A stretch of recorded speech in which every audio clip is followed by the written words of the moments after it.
सिन्दूरारुणविग्रहां त्रिनयनां माणिक्यमौलिस्फुर तारानायकशेखरां स्मितमुखीमापीनवक्षोरुहां पाणिभ्यामलिपूर्णरत्नचषकं रक्तोत्फलं बिभ्रतीं सौम्यां रत्नघटस्थरक्तचरणां ध्यायेत्परामम्बिकाम् अरुणां करुणातरङ्गिताक्षीं धृतपाशां कुशपुष्पबाणचापाम् अणिमादिभिरावृतां मयूखैरहमित्येव विभावये भवानीं ध्यायेत्पद्मासनस्थां विकसितवदनां पद्मपत्रायताक्षीं हेमाभां पीतवस्त्रां परकरकलितहे लसद्हेमपद्मां वराङ्गीं सर्वालङ्कारयुक्तां सकलमभयदां सर्वसम्पत्प्रदात्रीं सकुङ्कुमविलेपनामलिकचुम्बिकस्तूलिकां समन्दहसितेक्षणां ससदचापपाशां कुशां अशेषजनमोहिनीमरुणमाल्य भूषाम्बरां जपाकुसुमभासुरां जपविधोस्मरेदम्बिकां 2026 సంవత్సరం ఫిబ్రవరి నెల మాస ఫలితాలు చెప్పుకుందాం. ఇంతకుముందు 3 నెలలు శుక్రమౌఢ్యమి, వివాహాది శుభకార్యాలు ఏవి జరగడానికి అవకాశం లేదు. మరి ఫిబ్రవరి 14వ తారీఖు నుండి మరి శుక్రమౌఢ్యం అయిపోయింది. అక్కడి నుంచి లగ్నాలు, శుభలగ్నాలు, మాఘమాసం లగ్నాలు ప్రారంభమవుతున్నాయి. మరి ఈ మాఘమాసంలో వివాహాది శుభకార్యాలన్నిటికీ కూడా మంచి రోజులు. అట్లాగే తర్వాత మహాశివరాత్రి, ఇది చాలా మనకు హిందూ ధర్మానికి చాలా విశేషమైనటువంటి 15వ తారీఖు మాత్రం మహాశివరాత్రి, శివుడికి ప్రీతి అయినటువంటి రోజులు. ఈ మాఘమాసం పాల్గొన మాసం పూర్తిగా లగ్నాలు ఉన్నవి, మంచి టైములు ఇవి. కాబట్టి అన్ని కార్యక్రమాలకు కూడా చాలా విశేషమైన రోజులు. తర్వాత ఇప్పుడు వస్తున్న పరిస్థితులను బట్టి చాలామంది వివాహం దగ్గరికి వచ్చేప్పటికల్లా చాలా తేడా పడుతున్నారు. ఎట్లా అంటే ముందు పేర్లను బట్టి చూస్తున్నారు. పేర్లను బట్టి చూస్తే తర్వాత తేడా వస్తుంది. పేర్లను బట్టి చూడటం కాదు, డేట్ ఆఫ్ బర్త్ని బట్టి చూడాలి. డేట్ ఆఫ్ బర్త్, పుట్టిన తారీఖు, నెల, సంవత్సరం, టైంను బట్టి వివాహానికి చూడాలి. అట్లా చూడకుండా ఏదో పేరుని బట్టి పులి, మేక, ఆవు, పులి ఇట్లాంటివి చూస్తున్నారు. అది కాకుండా ఎట్లా చూడాలి అంటే మరి భార్యాభర్త ఇద్దరికి కూడా షష్టాష్టకాలు అంటారు. వీళ్ళ రాశికి 6వ రాశి, వాళ్ళ రాశికి 8వ రాశి, ఇది షష్టాష్టకాలు. ఈ షష్టాష్టకాలు కనుక చూడకుండా పెళ్లి చేస్తే పెళ్ళి అయిన తర్వాత నెల తిరగకుండానే వాళ్ళు విడబడిపోయే పరిస్థితులు ఉన్నాయి. ఇది కాకుండా కాలసర్పదోషం, కుజదోషం, దీవి ఒకటి, షష్టాష్టకాలు ఒకటి ముఖ్యంగా చూడాలి. ఇవి చూడాలంటే ఇద్దరికి కూడా, పెళ్లి కూతురు పెళ్లి కొడుకు కూడా డేట్ ఆఫ్ బర్త్లు అన్నీ చూసుకోవాలి. ప్రతి వాళ్ళు ఏం చేస్తున్నారంటే వివాహానికి ఖర్చు ఎంత ఖర్చు పెడుతున్నారంటే ఒక భోజనము, పాట కచేరీను, మరి సరిగ్గా చెప్పాలంటే మరి ఈ భోజనం ఎట్లా ఉంటుంది, అంతా రకరకాలైన పిండి వంటలు విపరీతమైన ఖర్చు పెడుతున్నారు. బఫే అంటారు. ఈ బఫేలో వాళ్ళు 20 రకాలు చేస్తే వాళ్ళు 30 చేయాలి, వాళ్ళు 50 చేయాలి, ఒకళ్ళు 60 చేయాలి, పాట కచేరీ పెట్టాలి. ఈ పెళ్ళి జరిగేటప్పటికి ఖర్చు దాదాపు లక్షలు పెడుతున్నారు. కానీ ముఖ్యమైనది ఏంటి, పెళ్ళి జరగాలి అనేటట్లయితే, పెళ్ళి జరిగితే రేపొద్దున భార్యాభర్తలు ఇద్దరు కూడా కలిసి శాశ్వతంగా జీవించాలి. అది కావాలి అంటే సరైన తెలిసిన వాళ్ళ దగ్గర చూపించుకొని పెళ్లి చేయాలి. అట్లా కాకుండా బ్రాహ్మడు లేకపోతే జ్యోతిష్యం చెప్పేవాడు ఇది ఇట్లా చెప్పాలి, దీనికి ఇంత ఖర్చు అవుతుంది అనగానే ఎందుకు ఇంత ఊరికే చెప్పండి, తేలిగ్గా చెప్పండి. తేలిగ్గా చెప్పింది బరువుగా చెప్పేది ఏంటి? తేలిగ్గా చెప్పాలంటే డేట్ ఆఫ్ బర్త్ లేకుండా చెప్పలేము. డేట్ ఆఫ్ బర్త్ లేకపోతే హస్త సాముద్రిక ద్వారా చెప్పాలి. వీళ్ళ కలయిక ఉంటుందా ఉండదా, విడబడిపోతారా, అది తెలుసుకొని పెళ్లి చేయాల్సిన బాధ్యతలు తల్లిదండ్రులకు ఉన్నాయి. తర్వాత పిల్లలు చదువుకొని ఉద్యోగం చేస్తున్నారు. ఉద్యోగం చేస్తుంటే ఆడపిల్ల మగపిల్లలు కూడా అక్కడ ఉద్యోగం చేస్తున్నారు. వీళ్ళు మాట కలిసి మేము ప్రేమించుకున్నాం, మేము పెళ్లి చేసుకుంటాం. వాళ్ళు సెటిల్ అయిపోతారు. సెటిల్ అయిపోయి తండ్రుల దగ్గరికి వచ్చి నేను ఒక అమ్మాయిని ప్రేమించాను, నేను పెళ్లి చేసుకుంటాను. మరి అదే మన కులం కావాలరా, గోత్రం కావాలరా అంటే కాదు, నేను ఈ పిల్లలు అయితేనే చేసుకుంటా, లేకపోతే చేస్తానంటాడు. సరే వాళ్ళు ఒప్పుకోరు, మా దగ్గరికి వస్తారు. ఏమండి మేమిద్దరం ప్రేమించుకున్నాం, మాకు కుదురుతుందా కుదరదా చెప్పండి అని అడుగుతారు. ఏమైనా మీకు కుదరదని చెబితే మానుకుంటారంటే మానుకోరు. మానుకున్నప్పుడు మంచిగా చెడ్డ చూసుకోవాల్సిన అవసరం ఏముంది? ఇప్పుడు పెళ్లి చేసుకోవాలంటే ముందు జాతకాలు కలిసి లేవో చూడాలి, చూసిన తర్వాత పిల్లల్ని చూడాలి. అది లేకుండా పెద్దవాళ్ళు కానీ చేసుకుంటే పిల్లలు కానీ స్వతంత్రమైన తీసుకొని ఈ విధంగా చేసుకొని నెల 2 నెలలు తిరగానే కోర్టుకెక్కి మరి విడాకులు రాక విపరీతంగా కోర్టులో ఇవన్నీ మూలుగుతున్నాయి. లాయర్లు కూడా విసుక్కుంటున్నారు. కాబట్టి నేను చెప్పబోయేది ఏంటంటే, ఎవరైనా సరే వివాహాలకి టైము కాబట్టి ఈ టైంలో జాగ్రత్తగా డేట్ ఆఫ్ బర్త్ ద్వారా మాత్రం వీరు వివాహానికి కుదురుతుందా లేదా అనేది చెప్పాలంటే మేము చెబుతాం. అయితే దానికి తగిన ఫీజు తీసుకొని చెబుతాం.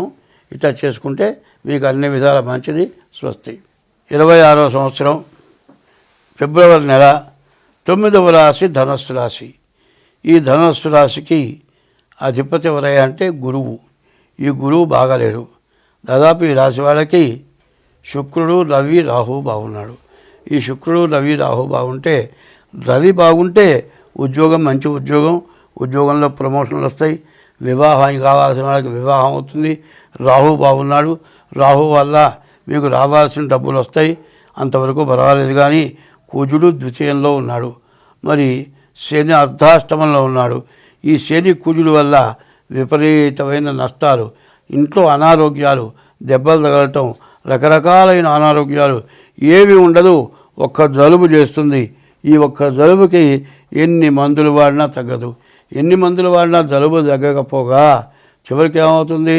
ఎన్నాళ్ళైనా సరే ఏమిటి అంటే ఇంకా 10 రోజులు చూడాలి, ఇంకా ఇప్పుడు చెప్పలేమంటారు. అట్ట నెల 2 నెలల్లో 1 లక్ష 2 లక్షలు ఈ జలుబు ఖర్చు పెడతారు. చివరికి వచ్చేవాడు దానంతా అది పోతుంది. రోగ నిర్ధారణ కాదు. మనం ఏమనుకుంటాం? డాక్టరు డబ్బులు కాజేశాడు, రోగ నిర్ధారణ చేయలేదు అని మనం అనుకుంటాం. కానీ ఆ రోగ నిర్ధారణకి తగినటువంటి పద్ధతులు కనపడక వాళ్ళు అట్టా చేస్తారు. చివరికి కుజు బాగుండకపోతే ఇట్లాంటి సమస్యలు బాగా ఎక్కువగా వస్తాయి. రక్త సంబంధమైన వ్యాధులు, జలుబు సంబంధించిన వ్యాధులు ఇట్లాంటివన్నీ కూడా వచ్చి విపరీతమైన ఖర్చులు. మరి శని కుజుడు బాగుండకపోతే చాలా సమస్య, విపరీతమైన ఖర్చులు, విపరీతమైన బాధలు ఎక్కువ ఉంటాయి. ఈ రాశి వాళ్ళకి పైన ఈ ధనుస్సు రాశి వాళ్ళకి అర్ధాష్టమ శని, 4 గంట ఉన్నటువంటి శని వల్ల విపరీతమైన ఖర్చులు, చాలా బాధలు, చెప్పుకోలేని బాధలు, విపరీతమైన అప్పులు, అప్పుని మించిన అప్పు కంటే వడ్డీ పెరుగుతుంది. బాకీలు తీర్చలేకపోవటం, ఆస్తులు అమ్మినా కూడా బాకీలు తీర్చలేని పరిస్థితులు రాబోతూ ఉన్నాయి. కాబట్టి ఈ రాశి వాళ్ళు డేట్ ఆఫ్ బర్త్ ద్వారా ముందుగా జాతకం చూపించుకొని దానికి తగిన శాంతి చేసుకోండి. ఏదో చెప్పాడు అనేటువంటి ఆలోచన వదిలేయండి. నన్ను కాదు, ఇంకెవరినైనా కూడా కనుక్కోండి. ఎందుకు చెబుతున్నానంటే, మీరు పుట్టిన తారీఖు, నెల, సంవత్సరం ద్వారా కానీ హస్త సాముద్రిక ద్వారా కానీ మీ జాతకం చూపించుకొని మరి జాగ్రత్త పడండి.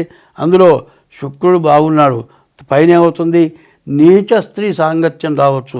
నీచ స్త్రీ వల్ల దానికి మోసపోయి సర్వస్వం కోల్పోయి, ఇల్లు, పెళ్ళం, పిల్లలు మొత్తం సర్వస్వం పోయి నీచ స్త్రీ సాంగత్యం ఓ 2 ఏళ్ల పాటు చేసి, ఆ 2 ఏళ్ల తర్వాత అది నిన్ను వదిలేసి నీకు దిక్కు లేక, ఇల్లు వాకిలు లేకుండా, తల్లిదండ్రులు రథానికి రాలేక, భార్య పుట్టింటికి వెళ్ళిపోయి చాలా రిస్కులు పడే పరిస్థితి ఈ రాశి వాళ్ళకి కనబడుతుంది. కాబట్టి మరి ఈ ధనుస్సు రాశి వాళ్ళు చాలా జాగ్రత్తగా ఉండాలి. ముందు డేట్ ఆఫ్ బర్త్ ద్వారా జాతకం చూపించుకోవాలి. పైన ధర్మో రక్షతే రక్షత, నీవు ధర్మంగా ప్రవర్తించాలి. అధర్మంగా ప్రవర్తిస్తే మాత్రం నీవు చాలా నష్టపడతావు. ఎంతమంది ఎన్ని చేసినా సరే నువ్వు సత్యధర్మాలు కట్టుబడి ఉండటం ఒకటి, ఎప్పుడు దైవాన్ని నమ్మటం ఒకటి, తల్లిదండ్రులకు అన్నం పెట్టడం ఒకటి, మరి భార్య ఇంటికి లక్ష్మి, గృహలక్ష్మి, భార్యని ఇబ్బంది పెట్టకుండా ఉండటం కానీ ఇవి చేస్తూ మీ డేట్ ఆఫ్ బర్త్ ద్వారా మీ జాతకం చూపించుకోండి. అన్ని విధాలు బాగుంటుంది. స్వస్తి. పంచాంగ శ్రవణం ఎందుకు చేస్తున్నాం? శ్రీ కళ్యాణ గుణావహం. మన ఇంట్లో మంచి శుభకార్యాలు జరగాలి. శ్రీ కళ్యాణం, సీతారాముల కళ్యాణం చేస్తాం. అది చేసిన తర్వాత మన ఇంట్లో శుభకార్యాలు చేస్తాం. అందువల్ల సంవత్సరాది వచ్చిన తర్వాత ముందు పంచాంగ శ్రవణం చేస్తాం. పంచాంగ శ్రవణం చేసేటప్పుడు దేనికి చేస్తున్నాం అనే శ్లోకం ఉంది. శ్రీ కళ్యాణ గుణాభావం. మనం ఎప్పుడు కూడా మన ఇంట్లో శుభకార్యాలు జరగాలి, బాధలు ఉండకూడదు. మరి కష్టం, ఏడుపు, మర్చిపోలేనటువంటి బాధలు లేకుండా బాగుండాలి. రిపుహరం, శత్రుత్వం ఎవరితో మనకు లేకుండా ఉండాలి. రిపుహరం, దుస్వప్న దోషాపహం, చెడు కళలు వస్తాయి. రాత్రి వచ్చిన కళ లేచి కూర్చున్న తర్వాత నిజంగా జరిగినట్లే ఉంటుంది. నిజంగా జరిగింది, ఎవరో చచ్చిపోయినట్లు కళ కాదు, చచ్చిపోయినారు. ఏరా ఈ కళగా నవ్వరా అంటే నమ్మడు. వాళ్ళకి ఫోన్ చేసి వాళ్ళు బాగున్నారని అన్న తర్వాత కూడా బాధపడతాం. దుస్వప్న దోషాపహం, దుస్వప్నాలు రాకుండా ఉంటాయి. మరి శ్రీ కళ్యాణం శుభం జరగాలి. రిపుహరం, శ్రీ కళ్యాణ గుణాభావం. రిపుహరం, శత్రుత్వం లేకుండా ఉండాలి. దుస్వప్నాలు రాకుండా ఉండాలి. దుస్వప్న దోషాపహం. గంగా స్నాన విశేష పుణ్యఫలం. గంగ ఎవరు? ఈశ్వరుడు నెత్తిన పెట్టుకున్నాడు. ఈశ్వరుడి నుంచి గంగ వచ్చింది. ఆ గంగ ఎక్కడికి వచ్చింది? హరిద్వార్ అంటారు. హరిద్వార్ అంటే విష్ణుమూర్తి పాదాల దగ్గరికి ఆ గంగని వదిలాడు. ఆ గంగలో స్నానం చేస్తే విశేషమైన ఫలితం వస్తుంది. గంగా స్నాన విశేష పుణ్యఫలం. గోదాన తుల్యం రుణం. ఆవు దూడతో కూడిన ఆవుని దానం ఇస్తే చాలా విశేషమైన పుణ్యం వస్తుంది. గోదాన తుల్యం రుణం. తర్వాత ఆయుర్వృద్ధి శుభకరం. ఆయుష్ పెరుగుతుంది. సంతాన సంపత్కరం. సంతానం మంచివాళ్ళుగా ఉంటారు, బాగా పైకి వస్తారు. సంతాన సంపత్కరం. శ్రీకళ్యాణ గుణావహం. రిపుహరం, దుస్వప్న దోషాపహం.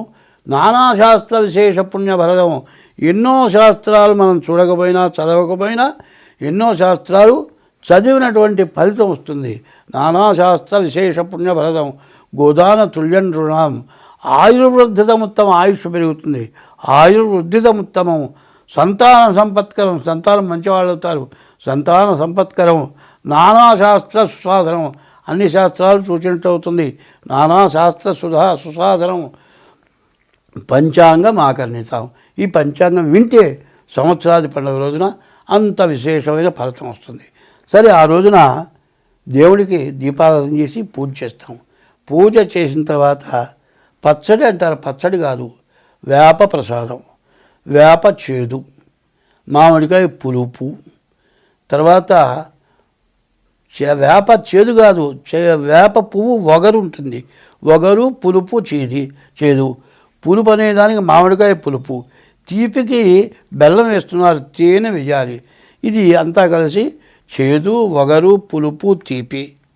ఇవన్నీ కూడా చూడాలి. మరి ఏదైనా మనం శుభకార్యం చేసుకుంటే తీపి పెడతాం. తీయగా ఉంటే సంతోషంగా ఉంటుందని. చేదంటే ఏదైనా చెడు జరిగితే చేదు. ఇట్లాంటి చేదులన్నీ కూడా వస్తుంటాయి. మంచి చెడులన్నీ కూడా ఓర్చుకొని ఈ సంవత్సరం అంతా మనం బాగుండటం కోసమని సంవత్సరాది పండుగ రోజున పంచాంగ శ్రవణం చేస్తాం. పంచాంగ శ్రవణం కూడా చెప్పబడుతుంది. ఇది చెప్పింది బాగా గుర్తుపెట్టుకోండి. పంచాంగ శ్రవణం తప్పనిసరిగా సంవత్సరాది పండుగలో చేయండి. మీకు అన్ని విధాలా బాగుంటుంది. స్వస్తి.